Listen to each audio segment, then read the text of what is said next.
ప్రత్యేక హోదా అని అనౌన్స్ చేసిన తర్వాత దానికి ప్రత్యామ్నాయంగా మళ్ళీ ఆర్థిక సహాయం అని మనకి చేశారు. మరి దానికి చంద్రబాబు గారు ఎందుకు ఒప్పుకున్నారు? ముఖ్యంగా ఏదైతే ప్రత్యేక హోదాకి సంబంధించి అంతకుముందు దాని మీద డిస్కషనే లేదు విభజన జరిగేటప్పుడు. ఈ ఇబ్బందులన్నీ వస్తాయి అనే ఉద్దేశంతో జయప్రకాష్ నారాయణ గారు ఆయన్ని గుర్తుపెట్టుకోవాల్సినటువంటి అవసరం ఉంది. ఆయన వెంకయ్యనాయుడు గారు వెంబటబడి ఈ రాష్ట్రం విభజించిన తర్వాత వచ్చేటటువంటి ఇబ్బందులను ఎదుర్కోవాలంటే ప్రత్యేక హోదా ఒకటి ఇందుకు ముందు మాట్లాడుకున్నటువంటి రిసోర్స్ గ్యాప్, ఈ రెండింటి అంశాల్లో మనము ప్రశ్నించాలి కేంద్రాన్ని, దాన్ని హక్కుగా సాధిస్తే కొంతవరకు రికవర్ చేయొచ్చు అనే ఉద్దేశంతో వెంకయ్యనాయుడు గారితో మాట్లాడి దాన్ని అరుణ్ జైట్లీ గారితో వీరు అందరూ కూడా సంప్రదింపులు జరిపిన తర్వాత ఈ విభజన చట్టాన్ని మేము గనక ఆమోదించాలంటే ప్రత్యేక హోదా 10 సంవత్సరాలు ఇవ్వవలసిందే ఆంధ్రప్రదేశ్కి అని మాట్లాడటం జరిగింది. ఇది వాస్తవం.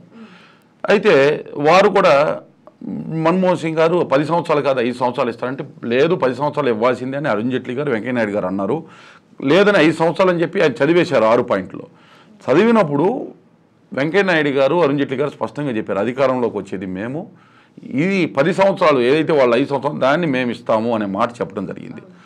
తెలుగుదేశం పార్టీ చంద్రబాబు నాయుడు గారు ఏదైతే విభజన జరిగిన తర్వాత కేంద్రంలో ఒక ఆసరా అవసరము, ఈ రాష్ట్రానికి ఉన్నటువంటి ఇబ్బందుల్ని బీజేపీ నాయకులు ఎవరైతే వెంకయ్యనాయుడు గారు అరుణ్ జైట్లీ గారు గట్టిగా మాట్లాడారో వీళ్ళు ఏదైతే ఇంత స్ట్రాంగ్గా ఆంధ్రప్రదేశ్ గురించి మాట్లాడారు కాబట్టి కాంగ్రెస్ అనేది అన్యాయం చేసేసింది కాబట్టి భవిష్యత్తులో మన కేంద్రంలో ఆసరా కాబట్టి బీజేపీతో కలిసి నడిస్తే ఈ విభజన హామీలను రాబట్టుకోవచ్చు, తద్వారా రాష్ట్రానికి మేలు చేయొచ్చు అనే ఉద్దేశంతో వారితోటి ఎన్నికల్లో పొత్తుతో ముందుకు వెళ్ళేటటువంటి ప్రయత్నం చేయడం జరిగింది.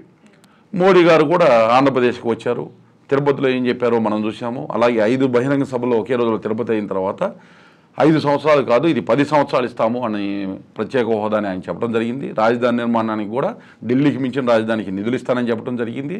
చంద్రబాబు నాయుడు గారు స్పష్టంగా 10 సంవత్సరాలు కూడా చాలదు 15 సంవత్సరాలు ఇవ్వండి మీరు ప్రకటన చేయండి అంటే లేదు 10 సంవత్సరాలు గ్యారంటీకి ఇస్తామనే మాట వాళ్ళు చెప్పడం జరిగింది.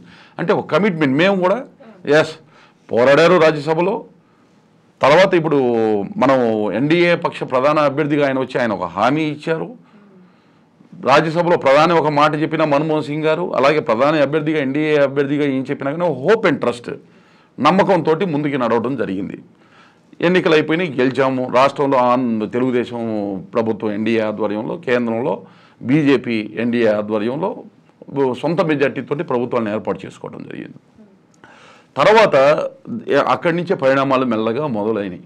ఏంటంటే మొదటి 6 నెలలు అయిన తర్వాత ఈ ప్రత్యేక హోదా గురించి పదే పదే మనం అడగటం ఆంధ్రప్రదేశ్ నుంచి, అలాగే రెవెన్యూ లోడ్ గురించి ఇందాక చెప్పినటువంటి దాని అంశంలో కూడా మనం పదే పదే అడగటం జరిగింది. వారు ఎందుకనో కొన్ని సందర్భాల్లో 14వ ఆర్థిక సంఘము ఎవరికి కూడా ప్రత్యేక హోదా ఇవ్వద్దని చెప్పిందని, మరొకసారి ఎవరైనా పార్లమెంట్లో ఎవరైనా ప్రశ్న అడిగితే ప్రత్యేక హోదా ఏ రాష్ట్రానికి ఇచ్చేటటువంటి అవకాశం లేదని, మరలా ఇంకొకరు ఎవరైనా ప్రశ్నిస్తే ఇది ఆంధ్రప్రదేశ్కి సంబంధించి కాదు మిగతా వారికి చెప్పామని చెప్పి, ఇంకెవరైనా అడిగితే ప్రత్యేక హోదా అనేది 2017 తర్వాత ఉండదని, ఈ విధంగా 2 సంవత్సరాలు రకరకాలుగా వాళ్ళు ఎవరైనా స్పెసిఫిక్గా ఆంధ్రప్రదేశ్ నుంచి అడిగితే లేదు ఇది ఆంధ్రప్రదేశ్కి అప్లై కాదు అనే రకమైనటువంటి సమాధానాలు ఇవ్వటం చేస్తున్నటువంటి క్రమంలో 2015 డిసెంబర్లో చాలా తీవ్రమైనటువంటి ఒత్తిడి చంద్రబాబు నాయుడు గారు తేవటం జరిగింది ప్రత్యేక హోదాకు సంబంధించి. 2016 వరకు ఆ కంటిన్యూస్ ప్రాసెస్లో ప్రతిసారి మనం అడగటం వీళ్ళ సమాధానం ఈ విధంగా రావటం కొంచెం ఇబ్బందికరమైనటువంటి పరిస్థితులు వచ్చినప్పుడు 2 సార్లు ఈ లోపల అసెంబ్లీలో యునానిమస్గా ప్రత్యేక హోదా కోసం తీర్మానం 10 సంవత్సరాలు ఆంధ్రప్రదేశ్కి ఇవ్వాలి, ప్రత్యేక హోదానే కాదు సెక్షన్ 94 సబ్సెక్షన్ 1లో చెప్పిన పారిశ్రామిక రాయితీలు కూడా 2003లో ఉత్తరాఖండ్ హిమాచల్ ప్రదేశ్కి ఏ విధమైన రాయితీలు ఇచ్చారో ఆ రాయితీలతో కూడిన ప్రత్యేక హోదా కావాలని రెజల్యూషన్ పాస్ చేసి పంపించడం జరిగింది కేంద్రానికి. పంపించిన తర్వాత వారు ఏం చేశారంటే ఇక ప్రత్యేక హోదా మేము 2017 నుంచి ఇవ్వము ఎవరికి, ఉన్న వాటికి రాష్ట్రాలు కూడా రద్దు చేసేస్తున్నాము కాబట్టి మేము ప్రత్యేక హోదా స్టేజ్లో దానికి మించినటువంటి ఒక స్పెషల్ ఫైనాన్షియల్ అసిస్టెన్స్ రూపంలో ఒక ప్యాకేజీ లాగా మీకు ఇస్తాము, అందులో ప్రత్యేక హోదాలో ఇమిడి ఉన్న అంశాలన్నీ మీకు ఇస్తాము. ఎందుకనంటే 14వ ఆర్థిక సంఘంలో రికమెండేషన్లో ప్రతిబంధకంగా కానీ నీతి ఆయోగ్ వచ్చింది, ఇంతకుముందు ప్రణాళిక సంఘం ఉండేది, అందులో కూడా నిబంధనలు మీకు వర్తించట్లేదు, ఇవ్వలేకపోతున్నాము, ఎవరికి ఉండకూడదన్నారు ప్రత్యేక హోదా అని ఇలా రకరకాల మాట్లాడుతూ వస్తున్నటువంటి నేపథ్యంలో ఇక్కడ రాష్ట్రానికి గాలికి వదిలేసేటటువంటి పరిస్థితి లేదు. ఏదైతే మన్మోహన్ సింగ్ గారు చెప్పినప్పుడు ప్రత్యేక హోదాలో 30% ప్రణాళిక వ్యయంలో ప్రత్యేక తరగతి హోదా రాష్ట్రాలకి ముందు ఇచ్చిన తర్వాత మిగతా ఫండ్స్ మిగతా రాష్ట్రాలకు ఇవ్వాలి. ఇక్కడ బడ్జెట్లో ఒక మార్పు తెచ్చారు. ప్రణాళిక వ్యయం ప్రణాళికేతర వ్యయం అని ఎత్తేసి డిపార్ట్మెంట్ వైజ్గా అలొకేషన్ చేసేటటువంటి ఒక సంస్కరణ తీసుకొచ్చారు. మాకు ఒక ప్రశ్న ఉత్పన్నమైంది. ఈ 30% ఏ విధంగా ఫిల్ చేస్తారు? ఇది వరకు ఉంది, ఇప్పుడు లేదు కదా. అలాగే కేంద్ర ప్రాయోజిత పథకాలు 66-70 ఉండి 28 కుదించారు. దాన్ని ఏ విధంగా ఈ గ్యాప్ని ఫిల్ చేస్తారు? ఇటువంటి అంశాలన్నీ ప్రశ్నలు ఉత్పన్నమైనప్పుడు భవిష్యత్తులో 2017 తర్వాత ప్రత్యేక హోదానే ఉండదని చెప్పినప్పుడు ఒక ప్రధానమంత్రి స్థాయిలో చెప్పటము, ఒక ఆర్థిక మంత్రి స్థాయిలో చెప్పినప్పుడు హోప్ అండ్ ట్రస్ట్ వాళ్ళని దేశాన్ని నడిపేటటువంటి కీలకమైనటువంటి నేతలు వారే కాబట్టి నమ్మటం జరిగింది. నమ్మినప్పుడు 2010 ఇప్పటికే మనకి 2 సంవత్సరాలు ఆలస్యం అయిపోయింది, ఇబ్బంది పడుతుంది రాష్ట్రము. సరే వాళ్ళు ఇస్తామన్నటువంటి ఒక లిస్టు చూసిన తర్వాత మేము ఆహ్వానించాం. నేను కూడా స్వయంగా ఆర్టికల్స్ రాశాం. ఇది ఈ ప్యాకేజ్ ఏదైతే ప్రకటించారో ఇది బాగుంది, కానీ కాలపరిమితి చట్టబద్ధత కూడినటువంటిది కావాలి, మాకు ఆ 2 లేవు అని మేము పదే అడిగినప్పటికీ కాలపరిమితి గురించి మేము ఒక క్లారిటీ ఇస్తాం, అలాగే చట్టబద్ధత ఇస్తామని చెప్పి మాటలు చెప్పారు ముందు. ఈ లోపల ఏం జరిగిందంటే ఒక 1 year ఇలాగే మాటలు చెప్తూ ఎప్పుడైతే 2 సంవత్సరాలు ప్రత్యేక హోదా ఒకసారి ఇస్తాము, లేదు భవిష్యత్తులో తీసేస్తామని చెప్పే మాటలు ఎలా చెప్పారు, ఈ ప్యాకేజ్ ఇచ్చిన తర్వాత కూడా మళ్ళీ మాటలు చెప్పి కాలయాపన చేసే ప్రయత్నం చేశారు వారు. ఆ క్రమంలో మేము డిసెంబర్ 2018 దాదాపు 1.5 సంవత్సరం అయిపోయింది. ఇక మాటలతో సంబంధం లేదు. మీరు ఈ ఏదైతే స్పెషల్ ఫైనాన్షియల్ అసిస్టెన్స్ అని ప్యాకేజ్ రూపంలో ఇచ్చిన దానిలో కూడా రూపాయి నిధులు ఇవ్వకపోగా EIP projects external aided projects రూపంలో మీకు ఫిల్ చేస్తామని 2020 లోపల వినియోగించుకోకపోతే మురిగిపోతాయి అని చెప్పి, అలాగే పోలవరానికి 100% నిధులు ఇస్తామని చెప్పి, అలాగే సహాయ పునరావాసానికి సంబంధించి సరైనటువంటి క్లారిటీ ఇవ్వకుండా ఇవన్నీ ఇబ్బందికరంగా పరిగణించేటప్పటికి ప్రధానమంత్రి గారు అపాయింట్మెంట్ తీసుకొని ముఖ్యమంత్రి గారు 12 జనవరి 2018 నివేదన ఇవ్వడం జరిగింది. మీరు ఏదైతే ప్రత్యేక హోదాకి ప్రత్యామ్నాయంగా ఇది ఇస్తున్నామో అని ఇచ్చినటువంటి ప్యాకేజీలో ఏ అంశం కూడా మాకు అమలు పరచలేదు, అదేవిధంగా మమ్మల్ని మోసం చేశారు, మిమ్మల్ని మేము నమ్మాము, ట్రస్ట్ చేస్తే మీరు బ్రీచ్ ఆఫ్ ట్రస్ట్ చేశారు. 2017 తర్వాత ప్రత్యేక హోదా ఉండదన్నారు. 2017 తర్వాత ప్రత్యేక హోదా ఉండదని చెప్పి ఆ 11 రాష్ట్రాలకి ప్రత్యేక హోదాకి సంబంధించిన మేళ్లన్నీ ఇస్తూనే కొనసాగించారు.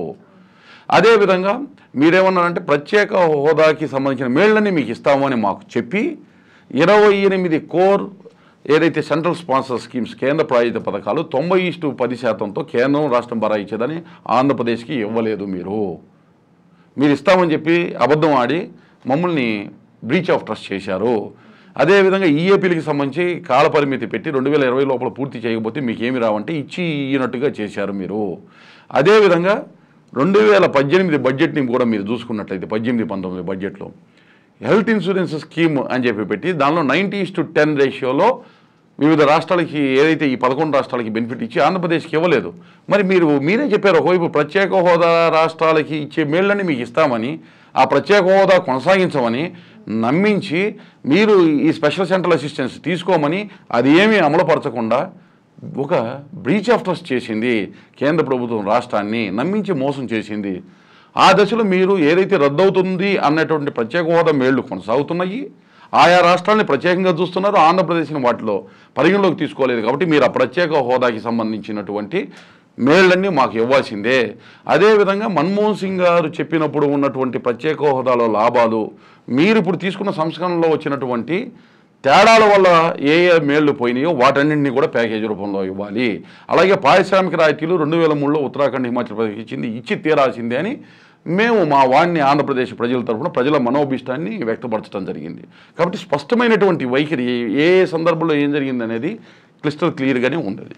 ఆర్థికంగా ఒప్పుకోవడానికి ఈ కారణాలు మళ్ళీ ఇప్పుడు ప్రత్యేక హోదా వైపు అడుగులు పడుతున్నాయి. ఇప్పుడే చెప్పాను కదండి, ఎప్పుడైతే ఈ అంశాలన్నింటిలో వారు చేస్తామని ఫెయిల్యూర్ అవటము, మనకి స్పెషల్ సెంట్రల్ అసిస్టెన్స్ ఇస్తానని, అదేవిధంగా ప్రత్యేక హోదా 2017 తర్వాత ఉండదు అని ఆ మేళ్లన్నీ కొనసాగించటము, అదేవిధంగా కొత్త మేళ్లు ఏదైతే ప్రత్యేక హోదా రాష్ట్రాలకు ఇస్తున్నారో ఇప్పుడు హెల్త్ ఇన్సూరెన్స్ స్కీమ్ని ఒక ఎగ్జాంపుల్గా చెప్పాను, ఆంధ్రప్రదేశ్కి ఇవ్వకపోవటము, రెవెన్యూ లోటు దగ్గర ఇందాక చెప్పిన విధంగా మోసం చేయటము, రాజధాని నిధుల దగ్గర మోసం చేయటం, ఇవన్నీ కంటికి కనపడిన తర్వాత వీళ్ళు కావాలని మోసం చేస్తున్నారు. ఆంధ్రప్రదేశ్ని ఆదుకుంటే భారతదేశంలో అగ్రగాంగా వేగంగా ఇప్పుడు వెళ్తున్నటువంటి గ్రోత్ రేట్స్ ప్రకారం వెళ్ళుద్ది, గుజరాత్ని కూడా ఢీకుంటుంది అనేటటువంటి ఒక భయాన్ని వాళ్ళు దానికి లోనయ్యి ఈ దేశంలో ఒక రాష్ట్రంగా ఆంధ్రప్రదేశ్ ఉందనేటటువంటి దాన్ని కూడా మరిచారు వాళ్ళు. నేను తిరుపతి వెంకన్న సాక్షిగా నేను ఇచ్చినటువంటి హామీలు ఏవైతే ఉన్నాయో వాటిని తొంగలోకి దొక్కుతున్నాననేటటువంటి అంశాన్ని కూడా పరిగణలోకి తీసుకోకుండా చాలా కిరాతకంగా వ్యవహరించారు మోడీ గారు. ఈ వీడియో మీకు నచ్చినట్టయితే లైక్ చేయండి, షేర్ చేయండి. మరిన్ని ఇంట్రెస్టింగ్ వీడియోస్ చూడడానికి మా ఛానల్ కు తప్పక సబ్స్క్రైబ్ అవ్వండి.